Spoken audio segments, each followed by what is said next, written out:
Bonjour les amis, il existe 22 mécanismes physiologiques principaux qui contribuent à notre longévité et à notre bien-être. C'est intéressant d'en prendre connaissance. Ce ne sont pas des connaissances seulement théoriques. Vous verrez que l'on peut mettre tout cela en pratique et que c'est très motivant. Bon, cela dit, ce serait trop long de vous parler de tout cela en une seule vidéo. Donc pour ne pas vous embrouiller, j'ai décidé de découper ce sujet en 3 vidéos. D'autre part, sachez qu'une bonne hygiène de vie et la pratique vigoureuse d'activité physique peut activer tous ces mécanismes. Donc, je ne vais pas revenir sur ce sujet à chaque fois. Alors, commençons tout de suite. La réparation de l'ADN. Les cellules disposent de mécanismes de réparation de l'ADN pour corriger les dommages causés par des facteurs tels que les radiations, les toxines, le stress oxydatif. Une réparation efficace de l'ADN aide à prévenir les mutations qui peuvent conduire à des maladies comme le cancer. Les compléments nutritionnels tels que la vitamine C, E, B9, B12, la coenzyme Q10, la curcumine, les polyphénols, la nicotinamide, riboside, zinc, sélénium peuvent également soutenir ce processus. En ce qui concerne les compléments nutritionnels, je les cite juste, mais ne vous inquiétez pas, on en reparlera de façon approfondie un peu plus tard.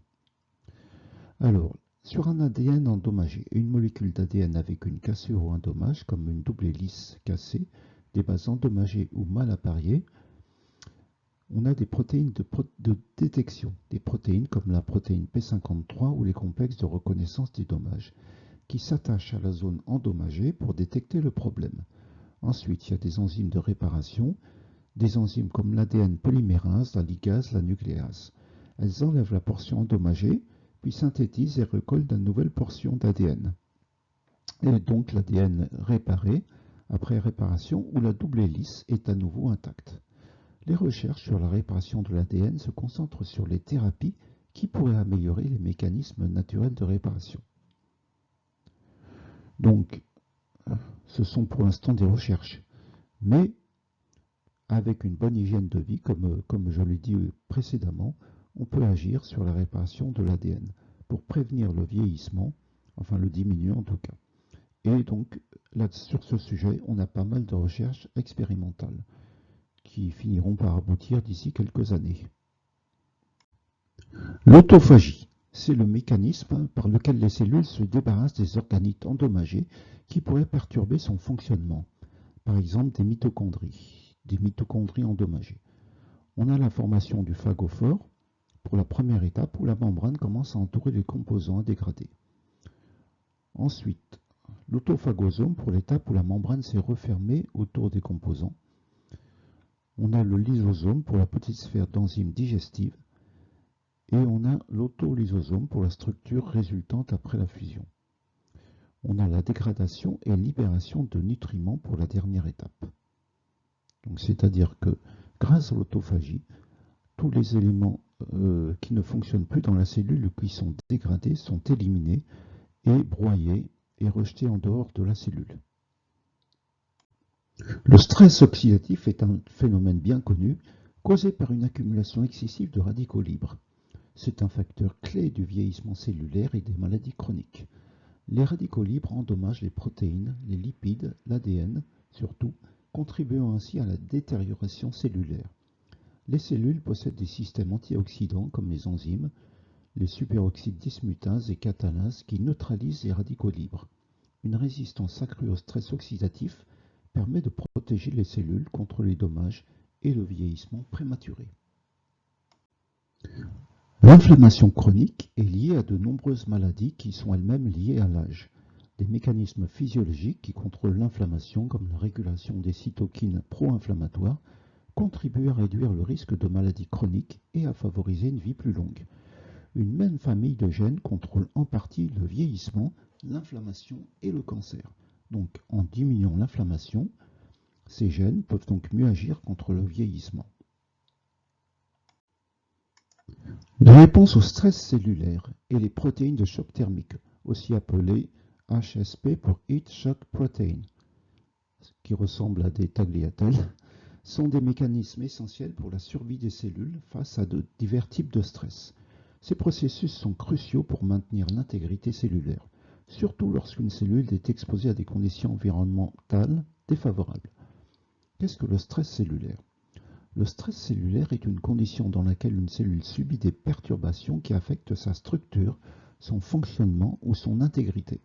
Ces perturbations peuvent être de différentes natures, telles que le stress thermique, augmentation ou diminution de la température, stress oxydatif, c'est-à-dire la présence excessive de radicaux libres ou de composés réactifs de l'oxygène, le stress chimique, exposition à des toxines, des drogues ou des produits chimiques nocifs, le stress mécanique, comme des tensions physiques ou étirement des cellules, le stress nutritif, privation de nutriments ou de glucose, le stress de l'ADN, dommage à l'ADN causé par des rayonnements, des erreurs de réplication ou des agents mutagènes. Comment se fait cette réponse au stress cellulaire? Lorsque les cellules sont exposées à un stress, elles activent des mécanismes de défense appelés réponses au stress cellulaire. Ces réponses sont des adaptations biologiques qui permettent aux cellules de survivre, de réparer les dommages et de revenir à un état normal après la disparition du stress. Les principales réponses au stress cellulaire incluent réponse aux protéines mal repliées dans l'espace. Les protéines mal repliées dans l'espace peuvent se former sous l'effet du stress, ce qui peut perturber le fonctionnement cellulaire.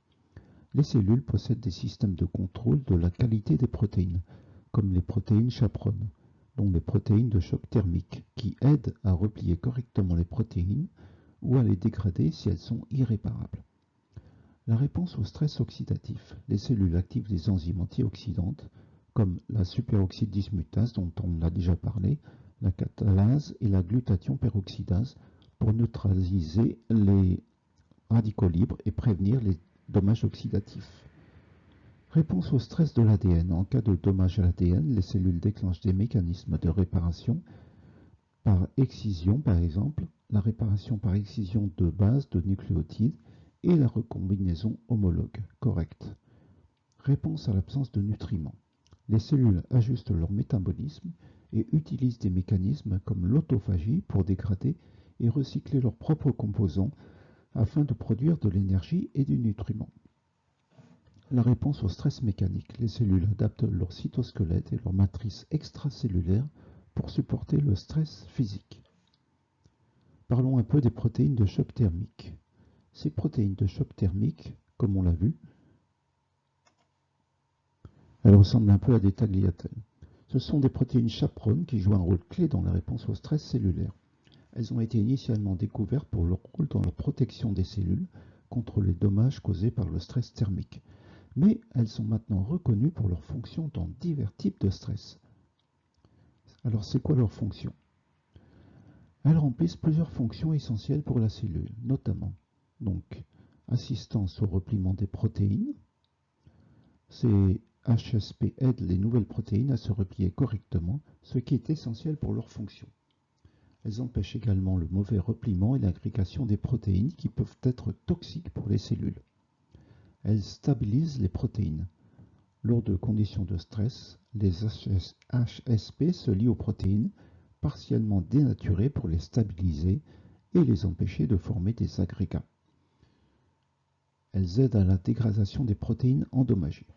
Les HSP peuvent cibler les protéines endommagées pour leur dégradation par le protéasome, un complexe enzymatique qui décompose les protéines inutiles ou défectueuses. Elles aident au transport des protéines car certaines HSP facilitent le transport des protéines à travers les membranes cellulaires ou vers des compartiments spécifiques de la cellule comme les mitochondries, le réticulum endoplasmique ou le noyau. Elles jouent également un rôle dans la régulation de la réponse immunitaire car elles peuvent jouer un rôle dans la modulation de la réponse immunitaire en se liant à des peptides, c'est-à-dire des petites protéines antigéniques, et en les présentant aux cellules immunitaires. La réponse au stress cellulaire et les protéines de choc thermique sont des mécanismes essentiels pour la survie des cellules face à divers types de stress. Ces processus sont importants pour maintenir l'intégrité cellulaire, surtout lorsqu'une cellule est exposée à des conditions environnementales défavorables. Mais c'est quoi le stress cellulaire? Comme on l'a dit tout à l'heure, c'est une condition dans laquelle une cellule subit des perturbations qui affectent sa structure, son fonctionnement ou son intégrité. On peut se soumettre soi-même à des stress thermiques tels que l'augmentation ou la diminution de la température, par exemple les douches froides, les bains glacés, le stress oxydatif, par exemple en maîtrisant mieux sa respiration ou en s'entraînant progressivement à faire des apnées, stress mécanique par les exercices physiques, stress nutritif en faisant des périodes de jeûne.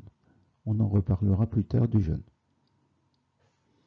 Et donc, tous ces exercices physiques ou ces conditions peuvent agir sur le stress cellulaire momentanément et ensuite donner une réponse qui va améliorer la santé de toutes ces cellules, donc la santé de tout le corps. L'homéostasie métabolique est un concept fondamental en biologie et en physiologie qui désigne la capacité d'un organisme à maintenir une stabilité interne de son métabolisme, malgré les fluctuations de son environnement externe ou interne. Le métabolisme fait référence à l'ensemble des réactions biochimiques qui se produisent dans une cellule ou un organisme pour maintenir la vie, incluant la conversion des aliments en énergie, la synthèse des composants cellulaires et l'élimination des déchets. L'homéostasie métabolique est régulée par des systèmes de contrôle complexes, incluant des voies métaboliques et des signaux hormonaux. Les principaux mécanismes incluent un rétrocontrôle négatif, c'est-à-dire le feedback négatif. C'est un système qui fonctionne pour contrôler les changements, contrer les changements, rétablir l'équilibre. Par exemple, si le taux de glucose sanguin augmente, le pancréas sécrète de l'insuline, une hormone qui facilite l'absorption du glucose par les cellules et abaisse le taux de sucre dans le sang. Une régulation hormonale. Les hormones jouent un rôle important dans la régulation métabolique. L'insuline et le glucagon sont des hormones clés pour la régulation de la glycémie.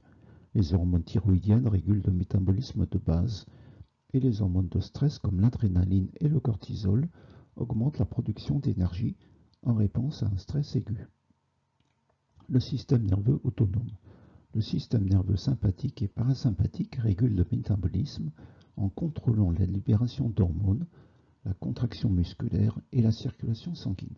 Par exemple, en réponse au froid, le système nerveux sympathique peut augmenter la production de chaleur par le frissonnement. Les voies métaboliques intégrées. Les voies métaboliques telles que la glycolyse, la gluconéogénèse, la bêta-oxydation des acides gras et le cycle de Krebs sont interconnectés et régulés pour ajuster la production et l'utilisation d'énergie selon les besoins de l'organisme. L'homéostasie métabolique est essentielle pour la santé et la survie. Lorsque cet équilibre est perturbé, cela peut entraîner diverses maladies et des conditions pathologiques telles que le diabète, bien connu, qui résulte de l'incapacité à réguler correctement la glycémie. Le pancréas ne produit pas suffisamment d'insuline dans le diabète de type 1 et dans le diabète de type 2, les cellules deviennent résistantes à l'insuline. L'obésité peut résulter d'un déséquilibre entre la prise alimentaire et la dépense énergétique, souvent liée à des perturbations hormonales et métaboliques. Les maladies cardiovasculaires bien connues. L'homéostasie lipidique perturbée peut entraîner l'accumulation de lipides dans les parois des vaisseaux sanguins, ce qui conduit à l'athérosclérose et à des maladies cardiovasculaires. On a parlé du fameux syndrome métabolique qui est un ensemble de conditions incluant l'hypertension, la résistance à l'insuline, l'obésité abdominale et des anomalies lipidiques souvent liées à une homéostasie métabolique altérée. Et ce syndrome métabolique donne des maladies graves, comme les crises cardiaques. Les télomères sont des structures spécifiques situées aux extrémités des chromosomes et jouent un rôle fondamental dans la protection de l'ADN chromosomique contre la dégradation, la fusion avec d'autres chromosomes, ainsi que la perte d'informations génétiques importantes. Les télomères sont souvent comparés aux extrémités en plastique des lacets de chaussures. Ces extrémités qui empêchent les lacets de s'effilocher. De la même façon, ils empêchent les brins d'ADN de s'effilocher et de se mélanger. Quelles sont leurs structures? Les télomères se composent de deux parties principales. L'ADN télomérique, proprement dit, qui est constitué de répétitions en tandem d'une courte séance d'ADN des milliers de fois. Ils s'étendent sur plusieurs kilobases. Deuxièmement, la boucle en T qu'on appelle T-loop à l'extrémité du télomère. L'ADN simple brun se replie et s'insère dans la double hélice, formant alors une structure en boucle. Cette boucle est stabilisée par des protéines spécialisées qui créent un complexe protecteur. Ce complexe aide à masquer l'extrémité du chromosome, empêchant la reconnaissance incorrecte de celle-ci, comme une cassure double brin de l'ADN, ce qui pourrait autrement déclencher des réparations inutiles ou des fusions chromosomiques. Quel est le rôle des télomères? Ils remplissent bien sûr plusieurs rôles, plusieurs fonctions essentielles dans la cellule. Premièrement, la protection des chromosomes. Les télomères protègent les extrémités des chromosomes contre la dégradation enzymatique et la fusion avec d'autres chromosomes. Sans les télomères, les chromosomes pourraient fusionner les uns avec les autres, provoquant la production de protéines aberrantes et délétères pour la cellule. Deuxièmement, la prévention de la perte d'informations génétiques. À chaque division cellulaire, les cellules subissent un phénomène appelé problème de la fin de réplication. Cela se produit parce que l'ADN polymérase, l'enzyme responsable de la réplication de l'ADN, ne peut pas répliquer complètement les extrémités du chromosome. En conséquence, une petite partie de l'ADN télomérique est perdue à chaque cycle de réplication. Les télomères agissent comme des sortes de bouchons protecteurs qui peuvent être raccourcis sans entraîner la perte d'informations génétiques importantes, ce qui protège ainsi l'intégrité des gènes codants. La régulation du cycle cellulaire et de la sénescence. En revanche, la longueur des télomères joue un rôle dans la régulation de la division cellulaire. À chaque division cellulaire, les télomères raccourcissent progressivement, comme une peau de chagrin. Lorsque les télomères atteignent une longueur critique, la cellule entre dans un état de sénescence, un processus de vieillissement cellulaire qui arrête la prolifération cellulaire. C'est une sorte de mécanisme de protection contre la division cellulaire incontrôlée et le développement potentiel de cancer. Raccourcissement des télomères et vieillissement cellulaire. Le raccourcissement des télomères est un phénomène inévitable lors de la division cellulaire dans la plupart des cellules non reproductrices de l'organisme. Lorsqu'un télomère devient trop court, donc on l'a dit, il ne peut plus protéger efficacement l'ADN chromosomique. Donc ça conduit la cellule à entrer en sénescence ou même à subir l'apoptose, c'est-à-dire la mort cellulaire programmée. Le raccourcissement des télomères est associé au vieillissement cellulaire et par extension au vieillissement de l'organisme. À mesure que les cellules continuent de se diviser et que les télomères raccourcissent, la capacité régénérative des tissus diminue. Donc ça peut contribuer aussi aux maladies du vieillissement telles que la perte de fonction des tissus, la diminution de la capacité de cicatrisation et l'augmentation du risque de maladies liées à l'âge. La télomérase est une enzyme réparatrice des télomères. Pour contrer le raccourcissement des télomères, certaines cellules expriment une enzyme spéciale, donc appelée la télomérase. La télomérase est composée d'une partie protéique, l'enzyme, et d'une composante ARN. Elle utilise son ARN comme modèle pour ajouter de nouvelles répétitions télomériques à l'extrémité des chromosomes, compensant ainsi la perte de séquences télomériques due à la réplication cellulaire. Quelle est son activité? La télomérase est active principalement dans les cellules qui nécessitent une division cellulaire continue et indéfinie, comme les cellules germinales, c'est-à-dire les cellules reproductrices, spermatozoïdes et ovules, doivent conserver leur capacité à se diviser pour la reproduction, ce qui nécessite une activité télomérase élevée pour maintenir la longueur des télomères de ces cellules. Deuxièmement, les cellules souches. Ces cellules ont la capacité de se diviser indéfiniment pour régénérer les tissus et réparer les dommages. L'activité de la télomérase est également élevée dans ces cellules pour empêcher le raccourcissement des télomères. Et bien sûr, inévitablement, les cellules cancéreuses. De nombreuses cellules cancéreuses réactivent l'expression de la télomérase pour soutenir leur division cellulaire incontrôlée. Ça permet aux cellules cancéreuses d'éviter la sénescence et de continuer à proliférer de manière indéfinie. La télomérase serait-elle alors cancérigène? Des compléments alimentaires qui activent la télomérase seraient-ils cancérigènes eux-mêmes? Eh bien, je peux vous rassurer sur ce sujet, car les principales conclusions de l'étude de la professeure Ticia Delange en 2014 peuvent être résumées comme suit. Premièrement, télomérase et protection des télomères. L'étude a démontré que la télomérase prolonge les télomères et protège les cellules de la sénescence télomérique. Toutefois, ce mécanisme n'entraîne pas directement la transformation des cellules en cellules cancéreuses. Deuxièmement, séparation des rôles de la télomérase et des voies oncogéniques, c'est-à-dire cancérigènes.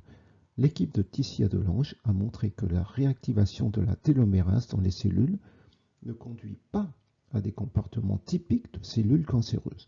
Autrement dit, bien que la télomérase contribue à l'immortalité cellulaire, d'autres mutations génétiques sont nécessaires pour que les cellules deviennent cancéreuses. Encore autrement dit, les cellules cancéreuses utilisent la télomérase, mais ce n'est pas cela qui les fait devenir cancéreuses. De même que Hitler était végétarien, mais ce n'est pas parce que vous êtes végétarien que vous allez devenir un nazi. L'hormèse est un phénomène biologique par lequel une faible dose d'un agent potentiellement nocif ou stressant, comme une toxine ou une exposition au froid, peut avoir des effets bénéfiques sur l'organisme. Ce concept est basé sur l'idée que de petites quantités de stress ou d'exposition à un facteur nocif peuvent stimuler les mécanismes de défense de l'organisme, ce qui renforce ainsi sa capacité à faire face à des stress de plus en plus importants ou à des conditions dommageables à l'avenir. Qu'est-ce que l'hormèse? L'hormèse est un processus adaptatif par lequel l'exposition à de faibles doses de stress, de toxines ou d'agents nuisibles, comme une exposition au froid, entraîne une réponse adaptative bénéfique. C'est une relation en forme de U inversée entre la dose d'un stressor et l'effet biologique observé. Par exemple, de faibles doses peuvent entraîner des effets bénéfiques. Doses intermédiaires à élevées ont plutôt des effets neutres ou parfois nuisibles. Doses très élevées sont généralement toxiques ou mortelles. Prenons des exemples. L'exercice physique. Une activité physique modérée par rapport à sa forme actuelle représente une forme de stress qui peut renforcer les systèmes musculaires et cardiovasculaires, améliorer le métabolisme et renforcer le système immunitaire. Cependant, un exercice excessif par rapport à sa forme actuelle peut entraîner des blessures, une immunosuppression et d'autres effets négatifs. L'exposition à des radiations. Des études ont montré que de faibles doses de radiation peuvent induire des réponses protectrices dans les cellules, augmentant la réparation de l'ADN et d'autres mécanismes de défense. Toutefois, des doses élevées sont clairement nocives et augmentent le risque de cancer. En effet, on peut être sans le savoir exposé à des radiations naturelles, et ces radiations naturelles vont renforcer les défenses des cellules et donc les processus de réparation de l'ADN. Bien sûr, des doses élevées sont clairement nocives et augmentent le risque de cancer. Stress oxydatif.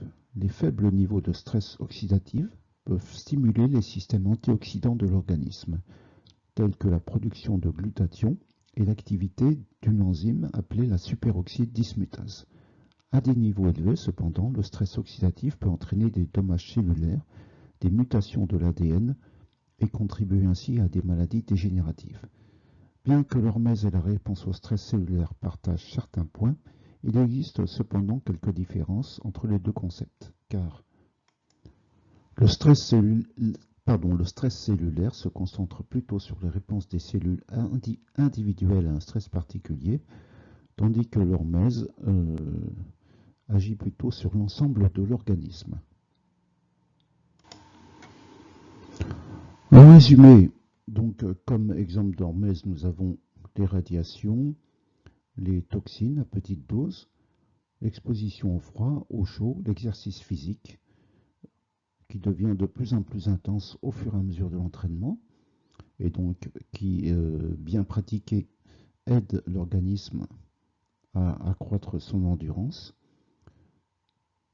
Le stress oxydatif, donc, qui est la production de radicaux libres, auquel l'organisme s'habitue à opposer des enzymes qui diminuent la plus grande partie des radicaux libres.